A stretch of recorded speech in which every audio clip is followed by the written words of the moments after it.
You guys wanted to see a special version of the Audi A4, and here it is for you, the A4 Allroad.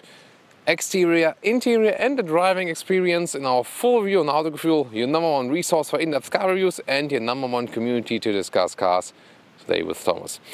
So let's go in Full HD, full screen and full length. Let's go!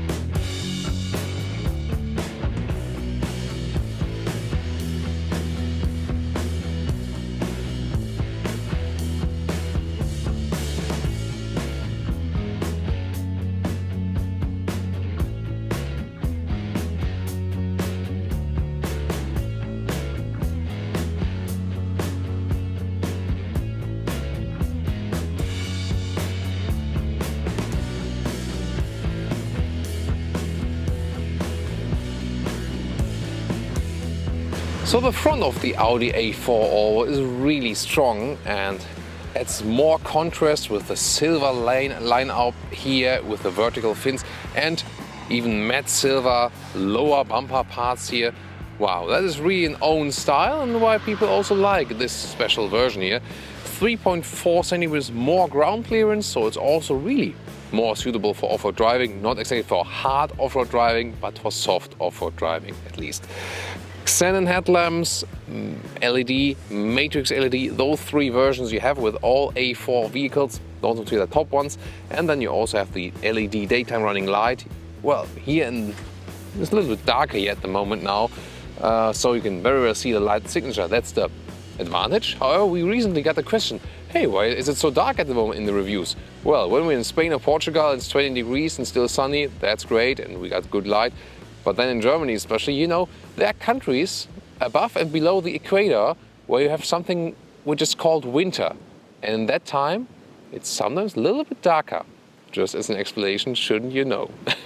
But again, the advantage is you can now better see the LED daytime running light signature, for example, on the front and later also at the rear. 4.73 m or 15.5 is the total length, so it's a normal A4 estate or Avant, as we say in Germany. It has the Allroad badge here and of course this silver Allroad crossovers look here at the lower part. It's matching, you know, it's a contrast also together with the chrome frames around the windows and the chrome roofline. This one here, a bright black color, so to say, Anthrazit we would say in Germany. Then those crossover wheel arches right there, and I really like the style. I think it does fit the vehicle very well. You can again also get it in vehicle color painted, but what would be the sense of driving the Allroad then? I don't know. I would then leave it like this. 17, 18, 19 inch, those ones here are the 18 one. So I think it suits that very well, also with the winter tires. With summer tires it would even look a little bit bigger. Then the classic estate form here and those dramatic design lines here above the door handles. You can do that meanwhile in the steel stamping process. Overall I think, well, it is somehow elegant still, it's classic design, but the Allroad package here really spices it up. The only thing I'm not too happy about is the solution here for the plastic wheel arches. Well, it goes over the door here and so they had to split it. That looks a little bit weird, doesn't it? And in the rear here you can see the taillights with this LED structure, very beautifully done I think. Some small Allroad badge and then the most important is here this silver plastic lower fender that is define the Allroad style, and again I think it suits the vehicle very well, this overall Allroad style. Maybe that's also one of the reasons you desired to see that one here in detail again, or what do you think? Engine choices are a little bit limited for the Allroad models. Well, but it's okay, they only sell the all-wheel drive stuff then. So 2-liter TSI with 252 horsepower is available, or the 2-liter TDI with 3 horsepower figures, 152, 190 horsepower, or here, the 3-liter TDI, either with 218 horsepower, or here, the top spec today, 272 horsepower, 5.4 seconds to 100 kilometers an hour. This one here, by the way, has the all-wheel drive concept, the quattro with 40 and 60% distribution, front and rear. So this one is a permanent all-wheel drive, the classic stuff. The petrol and the smaller diesel, even the 3-liter one with 218 horsepower, has this all-wheel drive concept that you have front-wheel drive plus or rear then on demand. So it's a different concept. This one here is still the classic permanent stuff. Then you also feel that while driving, and you always have rather even distribution. Of course it varies also a little bit, but the other cars are really more front-wheel driven cars, which then adaptively react on the slippery surfaces and stuff.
So let's take a look inside. Nice Alcantara cover on the inside of the door. Then you can get different deco elements. This one here, a checkered aluminum structure, for example. Then inside is sport. You have a steering wheel, digital gauges set up. Soon more details to that. You have to go for that optional then. Very great build quality. That's what Audi is famous for. You can get normal seats. And then those optional sport seats with more shoulder support. At least in Germany they all come based with fabric. Not all markets are that liberal.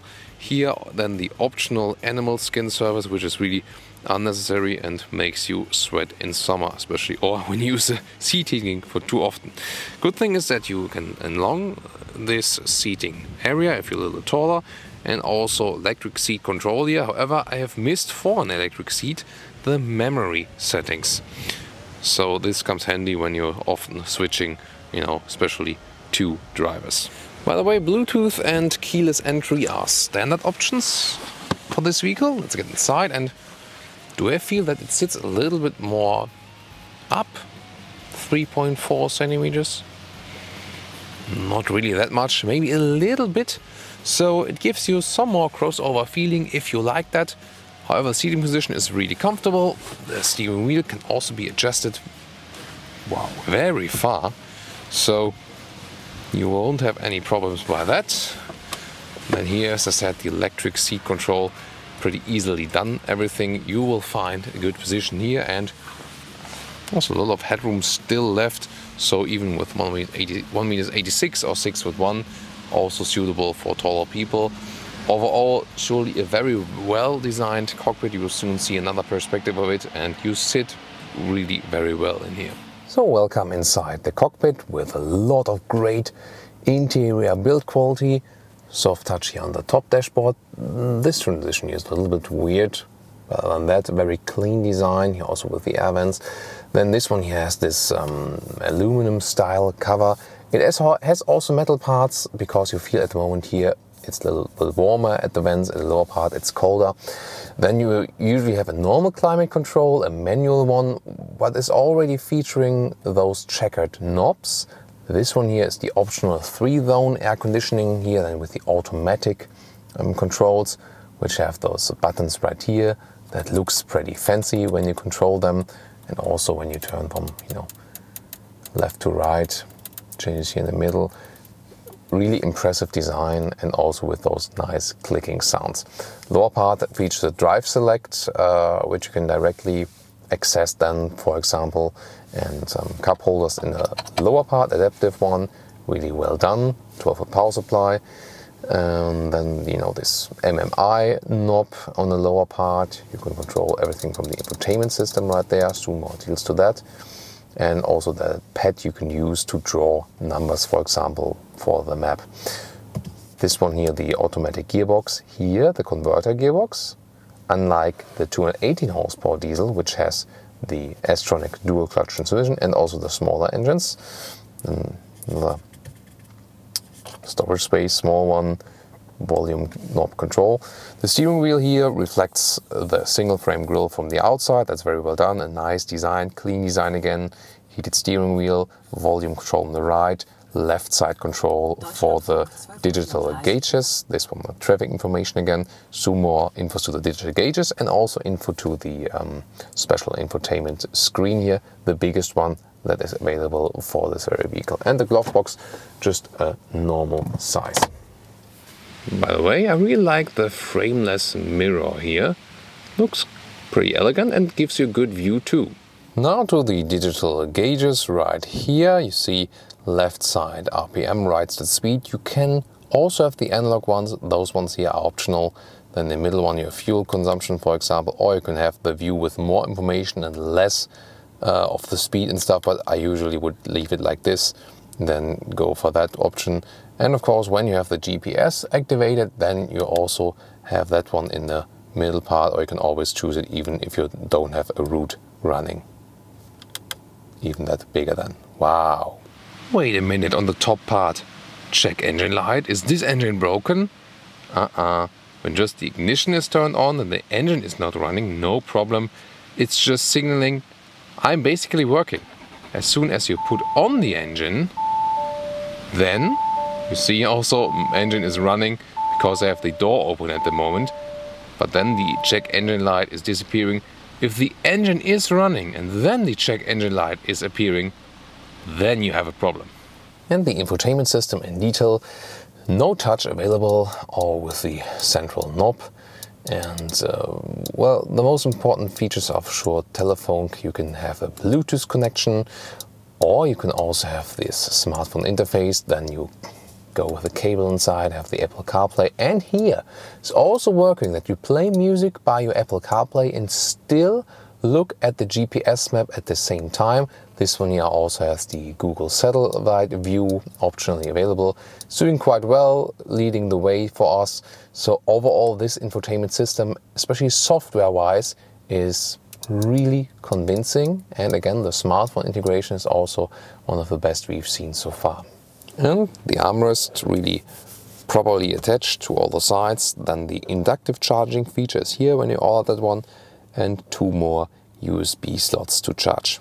And what about the rear? I leave the seat as I would be driving, as a rather tall driver. And then I do exactly fit here. There are also some gaps in the back part of the seat. However, well, with those boots on, the seat would have to be a little bit higher. I sit not too well here. The bench is also not too long. Feel a little bit cramped. Headroom wise, it's still okay. The big glove fits above it. So headroom wise, especially here in the estate version, it's not a problem. However, we've also experienced smaller cars, shorter cars that have better offering of real legroom right here. So if you're driving with tall drivers, it fits for 4 adults, but I wouldn't actually say it's, you know, the best sedan or estate, depending on what version you have, for long-term 4 people driving. That again would be also like the one difference the A6 would offer then. Other than that, I would rather recommend an A4 because it's more, you know, it's better in city and stuff. Isofix on the outside seats, by the way. You can also flip the seats from here already in a 1/3, 2/3 split. But however, we'll take another look then from the trunk. And here in the middle part, you can put an armrest down with cup holders, for example. So that is also possible, like this here, adaptive cup holders. And as I showed you earlier, we also have a 3-zone AC here that also a playing effect on the rear passengers. And by the way, again, just about practical or visual sides of leather seats. I mean, just a couple of people have sat here, not too many here in the rear, and look at that. So what about the trunk? Here is pretty interesting that you can actually put out. This one here is good that you can clean it, for example. Then there's a replacement tire below that. It's interesting because it's one of those folded ones that you can basically fold out, literally. Then on the left and the right side you can release the back seats, but here, this is really a problem. They don't flip automatically. I don't like that in the A4. What I do like, see this automatic cover that goes down and up when you use the electric tailgate, which is also from standard equipment. That's really nice. So I have to go around here now and then release the seats. Then I could have done it, I mean, from the rear anyway, so that's the result you get then. You can get them a little bit flatter if you put all the head restraints up like this. You see the difference right here in this gap. And you can also use just the middle ski hatch. Overall still a trunk you can very well use. Well, and what about the electric tailgate safety test? It's quite okay. I like that. So your children should also be safe by that then. By the way, if you want to have it to a certain position, like this for example, then you hold the closing button just a few seconds. Maybe you heard it, like, and then it stays at the same position the next time it goes up, so it protects it when maybe your garage is not high enough or something like that. So at the moment, you know, I maybe would leave it like this or something like that. You shouldn't do that too often, by the way. It's not that they're good for the hydraulic and the electric. But you can actually be safe by that, adjust it to your surrounding at home.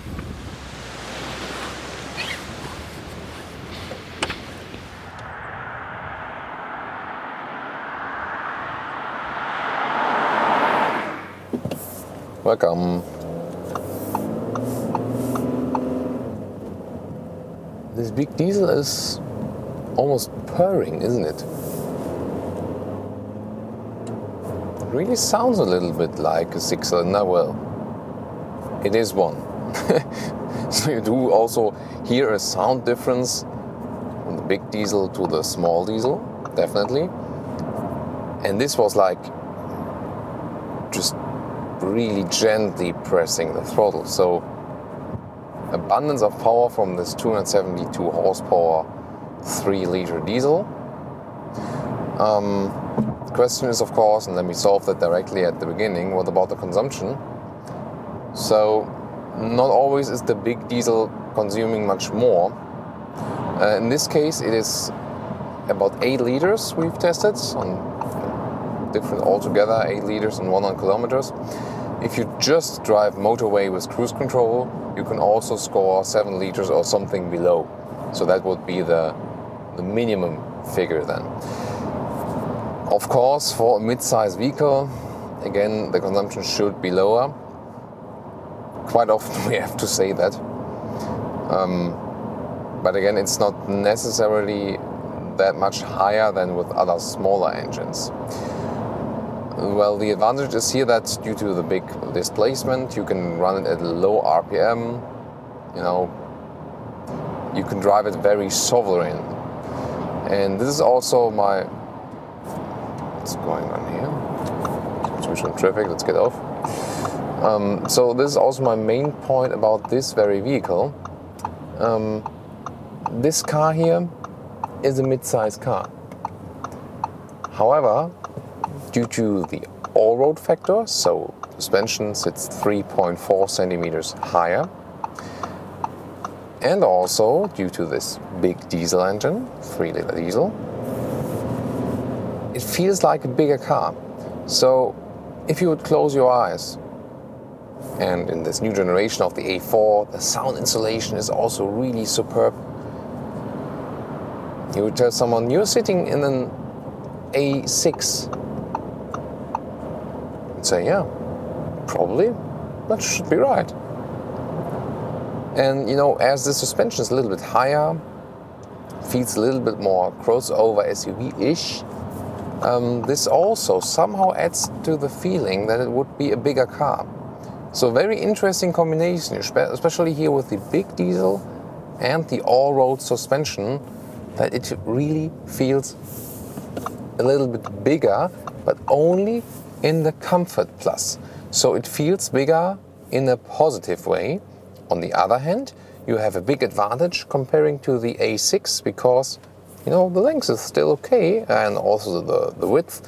So you don't have so much problems in the city that you always say, you know, it's a little bit too narrow here in this alley, or going up and down the parking lots, something like that. No problems with this vehicle. So I think this vehicle here has really a very good size that you can cope with many different situations. If anyone wonders, by the way, no, that's not real sheep wool. I wouldn't buy that anymore. So, just a side note. When being in the city now, again, good overview to all of the sides. The frameless rear mirror really makes a good impression. That's the traffic information. It's popping up automatically, even if you have the radio muted. At the moment, I don't need it. Usually, I'm quite annoyed by it. But on the other hand, sometimes you have very important warning messages, emergency messages, saying like there are some obstacles on some of the motorways, and that could be quite handy then. So again, overview is really good, also better than in a sedan. You exactly know where the car is ending. Then again, we have those aiding features that are always applicable. We have the blind spot monitor, which is to me one of the most important aspects for sure. So we can let someone overtake us very soon. You will soon see it when someone's coming. This Passat looks like he wants to overtake us when I go to the right. Let's try. And then there's the lane keeping assist, which is more playing effect on motorway and stuff. You can activate it or deactivate it with the finger click here on the left turning indicator column. And steering wise, well, there are different steerings available. There's the base one, which I've recently also tested in the base model. And the base steering is basically good. And then you can get, you know, this optional progressive steering. And this one, there it is, a blind spot monitor with the yellow dot. Comes pretty handy and also appears very early. We had the discussion lately again, if it's better to have an early appearing blind spot monitor or just one that is coming rather late, but just in the exact moment where the car is in the blind spot. You can argue for both solutions for sure. So the steering here, this is the optional one that is a little bit more progressive. That means you have to do less steering work. It's a little bit more direct, and I would generally recommend this option. It's not really a super must-have. You'll also be just fine with the base steering. But it's a nice option, and well, it is actually an option that you feel every day, every time when you drive the vehicle. Haven't seen it quite often with the A4, but this one here has a heated steering wheel. So there's a button at the steering wheel. I've just clicked, and this is a great feature definitely for winter times, that you can heat your steering wheel while driving. And for example, for me, often my fingers are cold. Everything else is quite warm, and that's really a great solution then. So where's the police coming here? They're not heading for us. You always have to look out where they want to go. Let's just flee. Wasn't the police, by the way. So then the cruise control. So it's really working very well, keeping the distance to the car in front of me. I can set it plus or minus. The front assist, by the way, is included, so the emergency braking assist, that one is standard production. Most of the other things are optional. This lane keeping assist is also active. That means it should usually keep me in the middle of the lane. However, here, for example, it does have a problem. There was no white stripe on the left side for a couple of seconds. Then the car tends to go to the left, searching for the next white line. Here now we have two white lines. Now the car can, well, it seems to be a little bit too dirty, the white line. So you see at the moment the car is really going more to the left. I wouldn't have expected that. So it works better on the motorway. About that. Yeah, you know, it's not a feature where you should keep your hands off the steering wheel. It's more like, you know, again, an emergency feature, or which is adding too much comfort. But I'm not the biggest fan of this lane keeping assist. Sometimes I feel also, you know, sometimes you want to keep more to the left, maybe. Recently had a situation in Paris, maybe, where at some points, yes, it seems to be even allowed that motorcycles drive in the middle of the way at some points. Or maybe, you know, being in a construction site, and then the lane keeping assist is more, you know, hindering you than really helping you. So again, so much sovereignty from this car. It's really calm on the inside, although we got harsh weather conditions at the moment. It feels safe, feels cozy, easy to drive, yet again with the optional dynamic steering which we have applied here. It also feels sporty. To me, it's also, you know, among of the vehicles, I would say this one suits the most people because it's really still a good size. Not too big, not too small. You can do everything with it.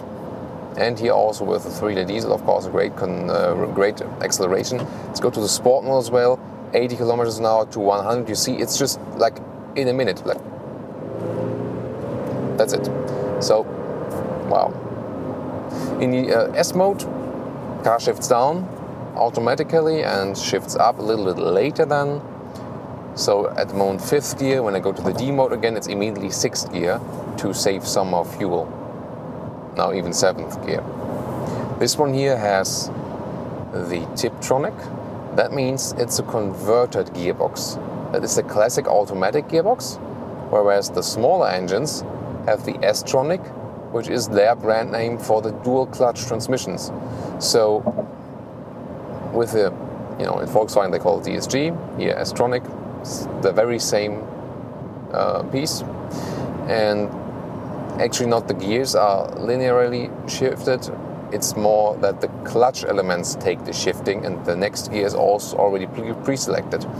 And they usually take it in that order because when you have more torque applied, the converter gearboxes are usually C63S there. Of course, bowling from the rear, that's what they do. Sorry, you know, sometimes it's really cliche. So if you are owning a C63S, you should maybe say, you know, I don't have to fulfill the cliche. I just enjoy having the power silently without bullying others. Always nice sidekicks here, right? I know Gordon really enjoys those ones. Greetings, I know you're always watching the whole piece. Great stuff, man. So back to the vehicle here. Again, so calm. Just over 1000 RPM cruising here on the motorway. That's really so serene, so calm.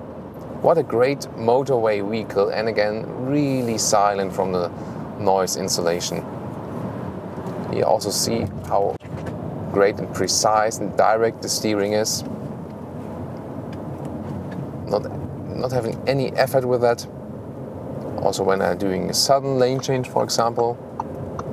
Wow. I mean, it's a normal vehicle, normal A4 basically, and still so agile. That's also the next point, considering the Allroad.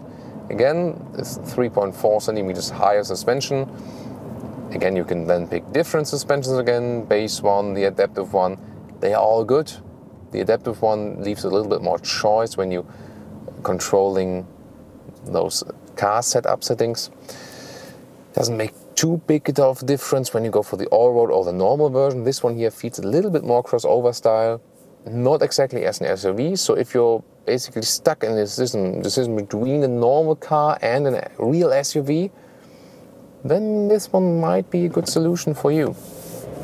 I really like it. So, you know, you get a little bit more, it's really hard to describe because it's more a subtle feeling indeed. And again, the car somehow feels not exactly less sporty with it, but a little bit more sovereign. So overall, I like the setup they have done here for sure. Again, the Allroad more also a visual feature, and of course always with the quattro overdrive. Maybe it's even a good reselling factor because it's meanwhile a quite good brand name. And I mean, we've been doing this video because a lot of you guys requested we want to see a long full review of the Audi A4 Allroad again. And that also proved again that it seems to be a very strong brand inside the Audi family. So, are there any negative aspects about this vehicle? Well, we can go to the comfort mode, by the way, see if that one changes a lot comparing to dynamic. Just feeling the suspension here, now going to dynamic. When you're going over to some transverse bumps, or maybe huge systems, covers, you feel a little bit, the dynamic mode now gives me a little bit more contact to the road, a little bit more sportiness. That one feels a little bit strange then, together with the all-road suspension, which is a little bit higher. So when you put a car higher and then make it stiffer again, feels a little bit strange. It's okay, but I wouldn't really recommend that feature. Usually you just leave it in auto and let the car do its job. And it's really a fine setup they've picked here, that's for sure. So many features that are just really superb with this vehicle. Consumption could be a little bit lower, and there was one rather critical incident, and I've checked it up on some forums, and it seems to be a pattern that the A4, even maybe also already in the previous generation, I don't know why it's the case, but it seems to be a problem when it's really, really wet on the road. Not like this, like even more, really water on the road, and you then apply the brakes, not like the full brake, but more than gently, the car tends to draw to a certain side. In my case, it was the left side. So yesterday, for example, there was even more water on the road, and did some testing, and I really went into the brakes, not too hard, but actually notable. And then the whole car drifted to the left, and I first thought maybe that was the lane keeping assist, basically malfunctioning or doing something which I don't want. But then I realized, as soon as I hit the brakes, the lane keeping assist is deactivated. So why should that be the case? And then I tried it again, and the same thing happened, and that actually felt a little bit dangerous even when you are in a situation where you need to brake, notably, and then the car is pulling you a little bit to the left, and you have to counter steer. In the first second, I was really very surprised, and I haven't noticed that before in an Audi vehicle. So if you're an Audi A4 owner, then tell me, have you experienced anything like this so far? Let's discuss that. Maybe even, if you have any idea why that could be the case, I guess it should have something to do with the amount of water that is building up somewhere, maybe in the wheel arches. And that the disc brake is somehow maybe, sensitive to that, and then maybe more on one side than on the other. That could be a solution. I'm not sure why it's exactly with the A4. I haven't experienced that before. And again, just when it's raining and when it's really raining hardly. But that's exactly the situation where you should not have something like this. So this was one very critical aspect I was not so profound of. I will also check with Audi again and wait for feedback there. I mean, usually you don't get really useful feedbacks there. They just say, we checked it and everything was okay. What else should they say? Should I say, yeah, we checked it and our brake is really, it's really bad. Sorry for that. They wouldn't say that, So the best thing is then to talk to other owners, shout out to you guys and see what we can find out by the community feedback for sure. I will closely monitor that, and we will of course have more cars on this very platform here. So next time I drive an Audi MLB and it's raining, I will retest that and then see how that one plays out, because sometimes there are problems where it's just like the one vehicle and you're just unlucky. Sometimes there are problems that really matter and are really across the whole model lineup. So we'll see what we can find out about that in the future. So other than that, all of the other things we've tested here, how great the car, how comfortably, how calm it is to drive, and of course the power, 5.4, 5.3 seconds to 100 kilometers an hour. So even if you're not a diesel fan, this one here is pretty convincing.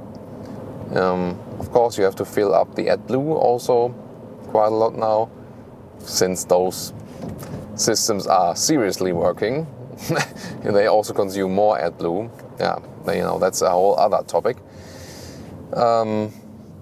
Sure, you will be satisfied with this engine because it's really a great one, and I would basically also recommend more than the 2-liter TDI. Then again, it's really expensive then in this setup here. For me, it would be too expensive considering that vehicle. So I also, you know, inside the family, I also recommended an A4 as a mid-size car, and because there was even there was a good offer that made this car then in a leasing rate even cheaper than the Passat, for example. Then they just, you know, family members just stayed with the base petrol engine, like I think it was the 1.6 liter GSI something, which is what was the entry at that time. And it's also perfectly fine because it's not really a car that tends to, let you race it, a bit more lets you relax again, especially here in the A6 setup. And then again, if you have the bigger engine, you have always some power reserves when you have some situations on the motorway where you really want to accelerate a little bit harder.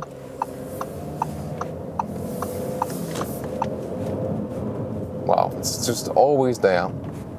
But again, you don't have to use it, and you just feel really fine cruising and having actually a lot of fun, although driving a car which from the outside looks pretty normal.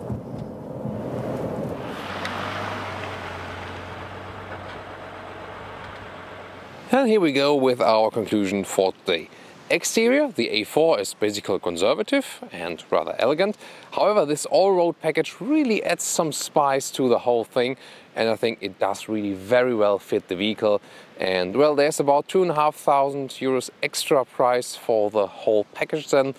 So it starts at about 42,000 euros then in Germany, or with a bigger engine than the very base model version.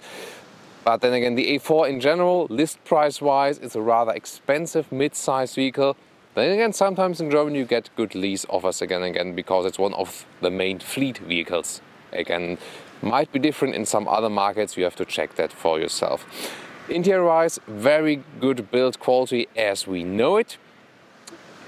Hardly anything to criticize there, very elegant layout, good software for the infotainment system. Of course, I personally would like to see more different seat services at Audi as well. The offering of space in the rear area is better than in the previous generation A4, but still could be a little bit better. However, the trunk is very well usable, but the seats should flip automatically, that's for sure. The changes in the interior for the all-road package are rather minor.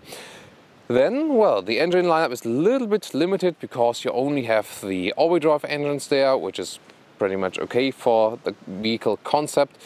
The 3-liter diesel, a very good engine for sure when you want that pure power and you're a diesel fan as well. Consumption could be a little bit lower for sure. And you know, there was this incident without when you're braking on very wet road surface. Would like to investigate that further as well. Other than that, even a little bit more off-road capable, good for, you know, some B or even C roads for sure. So I think the whole vehicle concept works and already has a strong brand name, be it here in the mid-size or maybe in the upper segments, where also other manufacturers are keeping up with the idea to give something in between SUV and normal sedan with this crossover style. What do you think? Tell me your comments.